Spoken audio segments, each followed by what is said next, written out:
Hello കൂട്ടുകാരെ, അപ്പോൾ ഇന്ന് കൂർക്ക മെഴുക്ക് വരട്ടി ഉണ്ടാക്കുകയായിരുന്നു കേട്ടോ. അപ്പോൾ ഈ വർഷത്തെ ആദ്യത്തെ കൂർക്കയാണ്. അപ്പോൾ ഞാൻ വിചാരിച്ചു വെറുതെ ഒന്ന് ഷൂട്ട് ചെയ്യാമെന്ന്.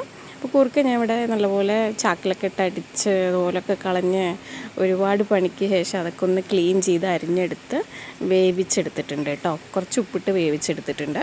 അതിന് ശേഷം കൂർക്ക നല്ലപോലെ വേവിച്ചെടുത്ത ശേഷം അതൊരു ചീൻചട്ടി വെച്ചിട്ട് അതിൽ വെളിച്ചെണ്ണയും കടുകും കറിവേപ്പിലയൊക്കെ ഇട്ടൊന്ന് പൊട്ടിക്കുക. അതിന് ശേഷം അരിഞ്ഞു വെച്ച കൂർക്ക ഇട്ട് കൊടുക്കുക. കുറച്ച് മഞ്ഞൾപ്പൊടി, പാകത്തിനുള്ള ഉപ്പ്, പിന്നെ ചെറിയുള്ളിയും പച്ചമുളകും ഞാനൊന്ന് ചതച്ചെടുത്തിട്ടുണ്ട്, അതും കൂടി ഇട്ട് കൊടുക്കുക. പിന്നെ കുറച്ച് സവാള പൊടിയായി അരിഞ്ഞതും കൂടി ഇട്ട് കൊടുത്തിട്ട് നല്ലപോലെ ഒരു 10 മിനിറ്റ് ഒരു മീഡിയം ഫ്ലെയിമിൽ വെച്ചിട്ട് ഇടയ്ക്കിടയ്ക്കൊന്ന് ഇളക്കി കൊടുത്തിട്ട് റെഡിയാക്കി എടുക്കുക. അപ്പോൾ ഇടയ്ക്ക് ഇത്തിരി വേണമെങ്കിൽ വെളിച്ചെണ്ണയൊക്കെ ഒഴിച്ച് കൊടുക്കുക കേട്ടോ.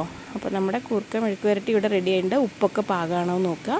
ഞാനിങ്ങനെയാണ് കൂർക്ക മെഴുക്ക് വരട്ടി ഉണ്ടാക്കാറ്. അപ്പോൾ ഓക്കെ, ബൈ ബൈ.